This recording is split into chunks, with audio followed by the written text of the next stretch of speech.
ਵਾਹਿਗੁਰੂ ਜੀ ਕਾ ਖਾਲਸਾ ਵਾਹਿਗੁਰੂ ਜੀ ਕੀ ਫਤਿਹ। ਖੋਜ ਗੁਰਬਾਣੀ ਵਿੱਚ ਆਪ ਸਭ ਦਾ ਸਵਾਗਤ ਹੈ ਜੀ। ਸਭ ਨੂੰ ਜੀ ਆਇਆਂ ਜੀ। ਆਓ ਅਸੀਂ ਸਾਰੇ ਮਿਲ ਕੇ ਪਹਿਲਾ ਸ਼ਬਦ ਦਾ ਉਚਾਰਨ ਅਤੇ ਉਸ ਤੋਂ ਉਪਰੰਤ ਉਸਦੇ ਅਰਥ ਕਰਾਂਗੇ। ਅੱਜ 170ਵੇਂ ਸ਼ਬਦ ਦੀ ਵਾਰੀ ਹੈ ਜੀ। ਗੌੜੀ ਮਹੱਲਾ ਪੰਜਵਾਂ ਮਾਝ। ਦੁਖ ਭੰਜਨ ਤੇਰਾ ਨਾਮ ਜੀ, ਦੁਖ ਭੰਜਨ ਤੇਰਾ ਨਾਮ। ਆਠ ਪੈਰ ਆਰਾਧੀਏ, ਪੂਰਨ ਸਤਿਗੁਰ ਗਿਆਨ ਰਹਾਓ। ਦੁਖ ਭੰਜਨ ਤੇਰਾ ਨਾਮ ਜੀ, ਦੁਖ ਭੰਜਨ ਤੇਰਾ ਨਾਮ। ਆਠ ਪੈਰ ਆਰਾਧੀਏ, ਪੂਰਨ ਸਤਿਗੁਰ ਗਿਆਨ ਰਹਾਓ। ਜਿਤ ਕੜ ਵਸੇ ਪਾਰ ਬ੍ਰਹਮ, ਸੋਈ ਸੁਹਾਵਾ ਥਾਓ। ਜਮ ਕੰਕਰ ਨੇਰਣ ਨਾ ਆਵਈ, ਰਸਨਾ ਹਰ ਗੁਣ ਗਾਓ। ਸੇਵਾ ਸੁਰਤ ਨ ਜਾਣੀਆਂ, ਨਾ ਜਾਪੇ ਆਰਾਧ। ਓਟ ਤਰੀ ਜਗ ਜੀਵਨਾ, ਮੇਰੇ ਠਾਕਰ ਅਗਮ ਅਗਾਧ। ਪੈ ਕਿਰਪਾਲ ਗੁਸਾਈਆਂ, ਨੱਠੇ ਸੋਗ ਸੰਤਾਪ।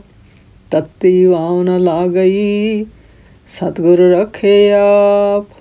ਗੁਰ ਨਰਾਇਣ ਦੈ ਗੁਰ, ਗੁਰ ਸੱਚਾ ਸਿਰਜਣਹਾਰ। ਗੁਰ ਤੁਠੇ ਸਭ ਕੁਛ ਪਾਇਆ, ਜਨ ਨਾਨਕ ਸਦ ਬਲਿਹਾਰ। ਗੁਰ ਨਰਾਇਣ ਦੈ ਗੁਰ, ਗੁਰ ਸੱਚਾ ਸਿਰਜਣਹਾਰ।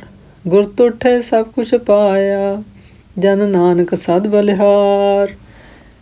ਇਸ ਸ਼ਬਦ ਵਿੱਚ ਗੁਰੂ ਜੀ ਕਹਿੰਦੇ ਹਨ ਕਿ ਹੇ ਪਰਮੇਸ਼ਰ ਜੀ, ਤੁਹਾਡਾ ਗੁਰਸ਼ਬਦ ਗੁਰਬਾਣੀ ਨਾਮ ਸਿਮਰਨ ਦੁੱਖਾਂ ਨੂੰ, ਦੁੱਖ ਭੰਜਨ ਭਾਵ ਦੁੱਖਾਂ ਨੂੰ ਦੂਰ ਤੇ ਦੁੱਖਾਂ ਨੂੰ ਨਾਸ਼ ਕਰਨ ਵਾਲਾ ਹੈ ਜੀ।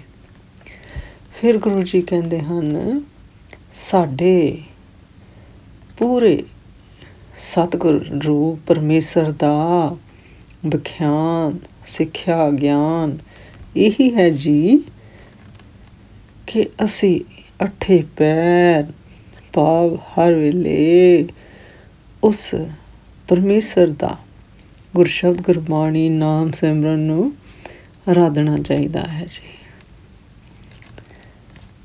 ਭਾਵ ਆਪਣੇ ਵਿਕਾਰਾਂ 'ਤੇ ਕਾਬੂ ਕਰਕੇ ਉਸ ਪਰਮੇਸ਼ਰ ਨੇ ਜਿਸ ਨੇ ਇਸ ਮਨੁੱਖਾ ਜੀਵਨ ਦਿੱਤਾ ਹੈ ਜੀ, ਉਸ ਦੇ ਗੁਰਸ਼ਬਦ ਗੁਰਬਾਣੀ ਨਾਮ ਸਿਮਰਨ ਨਾਲ ਜੁੜਨਾ ਚਾਹੀਦਾ ਹੈ ਜੀ। ਫਿਰ ਗੁਰੂ ਜੀ ਕਹਿੰਦੇ ਹਨ, ਜਿਨ੍ਹਾਂ ਗੁਰਮੁਖਾਂ ਦੇ ਹਿਰਦੇ ਵਿੱਚ ਪਰਮੇਸ਼ਰ ਦਾ ਗੁਰਸ਼ਬਦ ਗੁਰਬਾਣੀ ਨਾਮ ਸਿਮਰਨ ਵਸਦਾ ਹੈ ਜੀ, ਫਿਰ ਗੁਰੂ ਜੀ ਕਹਿੰਦੇ ਹਨ, ਸਹੀ ਅਰਥਾਂ ਵਿੱਚ ਉਹ ਗੁਰਮੁਖ ਆਪਣਾ ਸੁਹਾਵਾ ਥਾਂ ਭਾਵ ਸੁੰਦਰ ਤੇ ਸੋਭਾ ਵਾਲਾ ਹਿਰਦਾ ਕਰ ਲੈਂਦੇ ਹਨ ਜੀ। ਭਾਵ ਇਹ ਗੁਰਸ਼ਬਦ ਗੁਰਬਾਣੀ ਨਾਮ ਸੁਹਾਵਾ ਹੈ ਜੀ, ਸੁੱਖ ਦੇਣ ਵਾਲਾ ਹੈ ਜੀ। ਅਗਰ ਇਹ ਹਿਰਦੇ ਵਿੱਚ ਵਸ ਜਾਏ ਜੀ ਤਾਂ ਉਸ ਦੇ ਨਾਲ ਸਹਿਜ ਅਵਸਥਾ ਆਉਂਦੀ ਹੈ ਜੀ।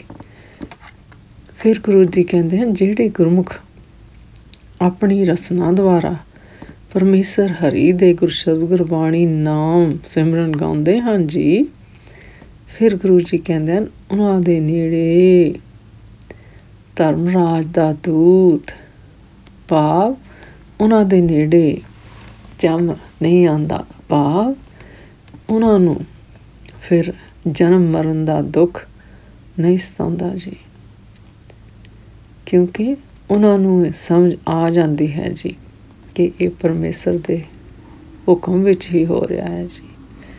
ਫਿਰ ਗੁਰੂ ਜੀ ਕਹਿੰਦੇ ਹਨ, ਹੇ ਪਰਮੇਸ਼ਰ, ਨਾ ਮੈਨੂੰ ਤੁਹਾਡੀ ਗੁਰਸ਼ਬਦ ਗੁਰਬਾਣੀ ਨਾਮ ਸਿਮਰਨ ਰੂਪ ਸੇਵਾ ਕਰਨ ਦੀ ਸੋਝੀ ਆਈ ਹੈ ਜੀ। ਫਿਰ ਗੁਰੂ ਜੀ ਕਹਿੰਦੇ ਹਨ, ਅਤੇ ਨਾ ਹੀ ਗੁਰਸ਼ਬਦ ਗੁਰਬਾਣੀ ਨਾਮ ਸਿਮਰਨ ਨੂੰ ਆਰਾਧਨਾ ਕਰਨ ਦੀ ਜਾਚ ਸਿੱਖ ਆਈ ਹੈ ਜੀ। ਫਿਰ ਗੁਰੂ ਜੀ ਕਹਿੰਦੇ ਹਨ, ਹੇ ਜਗਤ ਸੰਸਾਰ ਦੇ ਪਰਮੇਸ਼ਰ, ਜੇ ਤੁਸੀਂ ਇਹ ਮਨੁੱਖਾ ਜੀਵਨ ਦੇਣ ਵਾਲੇ ਹੋ ਜੀ ਅਤੇ ਅਗਮ ਅਥਾਹ ਭਾਵ ਅਪਹੁੰਚ ਤੇ ਅਥਾਹ ਹੋ ਜੀ। ਭਾਵ ਇਹ ਸਾਰੀ ਸ੍ਰਿਸ਼ਟੀ ਕਿੱਥੇ ਤੱਕ ਜਾਂਦੀ ਹੈ ਜੀ, ਇਹ ਸਭ ਕੁਛ ਦੇ ਮਾਲਕ ਤੁਸੀਂ ਹੀ ਹੋ ਜੀ। ਫਿਰ ਗੁਰੂ ਜੀ ਕਹਿੰਦੇ ਹਨ, ਮੈਂ ਦਾਸ ਤਾਂ ਕੇਵਲ ਅਤੇ ਕੇਵਲ ਤੁਹਾਡੀ ਓਟ ਅਤੇ ਆਸਰੇ ਹੀ ਜਿਉਂਦਾ ਹਾਂ ਜੀ। ਫਿਰ ਗੁਰੂ ਜੀ ਕਹਿੰਦੇ ਹਨ, ਜਦੋਂ ਮੇਰੇ ਮਾਲਕ ਪਰਮੇਸ਼ਰ ਨੇ ਮੇਰੇ ਉੱਤੇ ਕਿਰਪਾ ਕੀਤੀ, ਕਿਰਪਾਲੂ ਹੋਏ ਜੀ। ਫਿਰ ਗੁਰੂ ਜੀ ਕਹਿੰਦੇ ਹਨ, ਤਾਂ ਮੇਰੇ ਸਾਰੇ ਨੱਤੇ ਸੋ ਸੰਤਾਪ ਭਾਵ ਸਾਰੇ ਦੁੱਖ ਕਲੇਸ਼ ਨੱਸ ਗਏ, ਭਾਵ ਦੂਰ ਹੋ ਗਏ ਹਨ ਜੀ। ਫਿਰ ਗੁਰੂ ਜੀ ਕਹਿੰਦੇ ਹਨ, ਅਤੇ ਮੈਨੂੰ ਹੁਣ ਤਤੀ ਵਾਓ ਤੱਕ ਨਹੀਂ ਲੱਗਦੀ ਜੀ। ਭਾਵ ਮੇਰੇ ਅੰਦਰ ਜੋ ਮਾਇਆਵੀ ਵਿਕਾਰ ਤਾਂ ਕਰਕੇ ਦੁੱਖ ਕਲੇਸ਼ ਸਨ ਜੀ, ਉਹਨਾਂ ਕਰਕੇ ਮੈਨੂੰ ਮੇਰੇ ਹਿਰਦੇ ਮੈਨੂੰ ਸਹਿਜ ਸੁਹਾਣਾ ਗੁਰਸ਼ਬਦ ਗੁਰਬਾਣੀ ਨਾਮ ਸਿਮਰਨ ਵਸ ਗਿਆ ਹੈ ਜੀ। ਇਸ ਕਰਕੇ ਮੈਨੂੰ ਹੁਣ ਕਿਸੇ ਚੀਜ਼ ਦਾ ਵੀ ਡਰ ਨਹੀਂ ਲੱਗਦਾ ਜੀ। ਫਿਰ ਗੁਰੂ ਜੀ ਕਹਿੰਦੇ ਹਨ, ਕਿਉਂਕਿ ਸਤਿਗੁਰ ਨੇ ਮੈਨੂੰ ਆਪ ਮੇਰੀ ਰੱਖਿਆ ਕੀਤੀ ਹੈ ਜੀ, ਮਿਹਰ ਕੀਤੀ ਹੈ ਜੀ। ਫਿਰ ਗੁਰੂ ਜੀ ਕਹਿੰਦੇ ਹਨ, ਮੇਰੇ ਲਈ ਗੁਰਸ਼ਬਦ ਗੁਰਬਾਣੀ ਨਾਮ ਸਿਮਰਨ ਰਸਨਾ ਨਾਲ ਵਿਚਾਰ ਕੇ ਹਿਰਦੇ ਵਿੱਚ ਵਸਾ ਕੇ ਅਤੇ ਪਰਮੇਸ਼ਰ ਦੀ ਮਿਹਰ ਕਿਰਪਾ ਕਰਕੇ ਇਹ ਸੋਝੀ ਹੋ ਗਈ ਹੈ ਜੀ ਕਿ ਮੇਰੇ ਲਈ ਗੁਰਸ਼ਬਦ ਹੀ ਨਾਰਾਇਣ ਹੈ ਜੀ, ਅਤੇ ਗੁਰਸ਼ਬਦ ਹੀ ਪਰਮੇਸ਼ਰ ਪ੍ਰੇਰਕ ਸਿੱਖਿਆ ਗਿਆਨ ਹੈ ਜੀ। ਫਿਰ ਗੁਰੂ ਜੀ ਕਹਿੰਦੇ ਹਨ, ਅਤੇ ਗੁਰਸ਼ਬਦ ਹੀ ਸੱਚਾ ਸਿਰਜਣਹਾਰ ਹੈ ਜੀ। ਫਿਰ ਗੁਰੂ ਜੀ ਕਹਿੰਦੇ ਹਨ, ਅਤੇ ਮੈਨੂੰ ਸਭ ਕੁਝ ਗੁਰਸ਼ਬਦ ਗੁਰਬਾਣੀ ਨਾਮ ਸਿਮਰਨ ਦੁਆਰਾ ਪ੍ਰਾਪਤ ਹੋਇਆ ਹੈ ਜੀ। ਗੁਰੂ ਦੀ ਕਿਰਪਾ ਨਾਲ ਤੇ ਰਸਨਾ ਨਾਲ ਗੁਰਸ਼ਬਦ ਗੁਰਬਾਣੀ ਨਾਮ ਸਿਮਰਨ ਨਾਲ ਹਿਰਦੇ 'ਚ ਵਸਾਉਣ ਨਾਲ ਮਾਇਆਵੀ ਵਿਕਾਰਾਂ 'ਤੇ ਕਾਬੂ ਕਰਕੇ ਇਹ ਤਾਂ ਹੀ ਸੰਭਵ ਹੋਇਆ ਹੈ ਜੀ।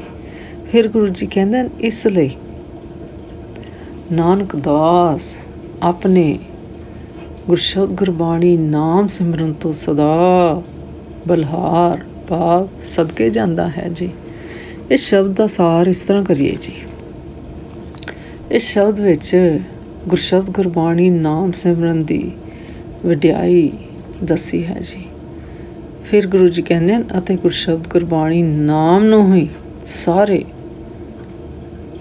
ਦੁੱਖਾਂ ਕਲੇਸ਼ਾਂ ਦਾ ਹਰਤਾ ਦੱਸਿਆ ਹੈ ਜੀ। ਭਾਵ ਗੁਰਸ਼ਬਦ ਗੁਰਬਾਣੀ ਨਾਮ ਸਿਮਰਨ ਰਾਹੀਂ ਹੀ ਇਹ ਸਾਰੇ ਦੁੱਖ ਦੂਰ ਹੋਣੇ ਹਨ ਜੀ।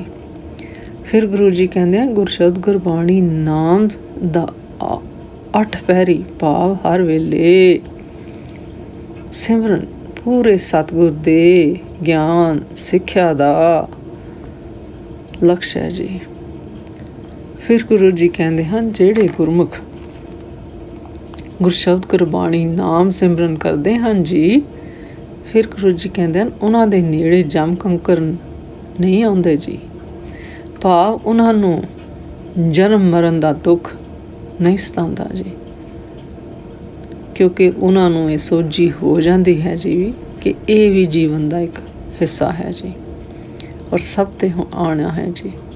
ਫਿਰ ਗੁਰੂ ਜੀ ਕਹਿੰਦੇ ਹਨ ਕਿ ਅਸੀਂ ਗੁਰਸ਼ਬਦ ਗੁਰਬਾਣੀ ਨਾਮ ਸਿਮਰਨ ਨਾਲ ਜੁੜਨਾ ਹੈ ਜੀ, ਅਤੇ ਨਿਮਰਤਾ ਸਹਿਤ ਬੇਨਤੀ ਅਰਦਾਸ ਪਰਮੇਸ਼ਰ ਅੱਗੇ ਕਰਨੀ ਹੈ ਜੀ।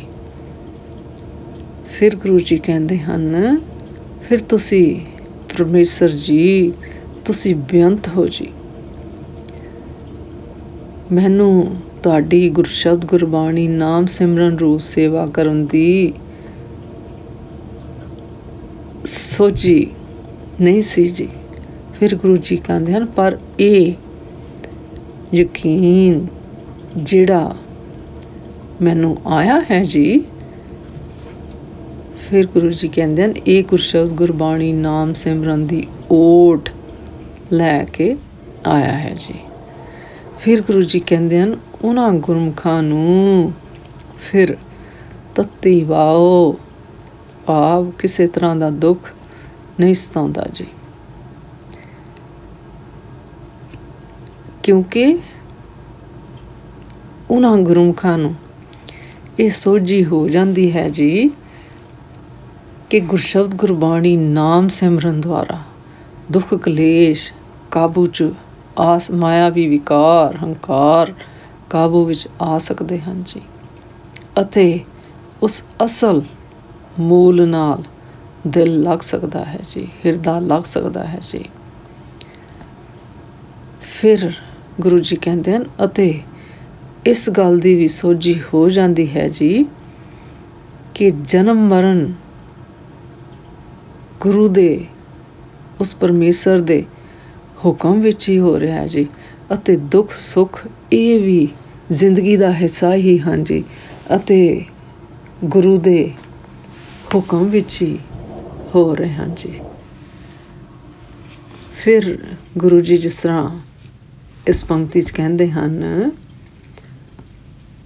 ਇਸ ਸ਼ਬਦ ਦੀਆਂ ਇਹਨਾਂ ਪੰਕਤੀਆਂ 'ਚ ਦੱਸਦੇ ਹਨ ਕਿ ਜਦੋਂ ਉਸ ਪਰਮੇਸ਼ਰ ਦਾ ਸੁੰਦਰ ਨਾਮ ਅੰਦਰ ਵਸਦਾ ਹੈ ਜੀ, ਰਸਨਾ ਦੁਆਰਾ ਗਾ ਕੇ ਬੋਲ ਕੇ ਹਿਰਦੇ ਅੰਦਰ ਵਸਦਾ ਹੈ ਜੀ, ਤਾਂ ਫਿਰ ਕਿਸੇ ਚੀਜ਼ ਦੀ ਉਹਨਾਂ ਨੂੰ ਤੋੜ ਨਹੀਂ ਰਹਿੰਦੀ ਜੀ, ਅਤੇ ਨਾ ਕੋਈ ਜਨਮ ਮਰਨ ਦਾ ਔਰ ਦੁੱਖ ਸਤਾਉਂਦੇ ਹਨ ਜੀ।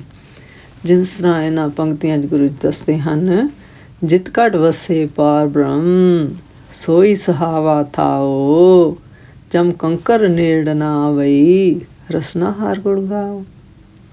ਜਿਤ ਘਟ ਵਸੇ ਪਾਰ ਬ੍ਰਹਮ ਸੋਈ ਸੁਹਾਵਾ ਥਾਓ, ਜਮ ਕੰਕਰ ਨੇੜ ਨਾ ਆਵਈ ਰਸਨਾ ਹਰ ਗੁਣ ਗਾਓ। ਅੱਜ ਦਾ ਵਿਚਾਰ ਕਰਦਿਆਂ ਮੇਰੇ ਕੋਲੋਂ ਅਨੇਕਾਂ ਭੁੱਲਾਂ ਹੋਈਆਂ ਹੋਣਗੀਆਂ, ਉਸ ਵਾਸਤੇ ਮੈਂ ਖਿਮਾ ਦੀ ਜਾਚਕ ਹਾਂ ਜੀ। ਵਾਹਿਗੁਰੂ ਜੀ ਕਾ ਖਾਲਸਾ, ਵਾਹਿਗੁਰੂ ਜੀ ਕੀ ਫਤਿਹ।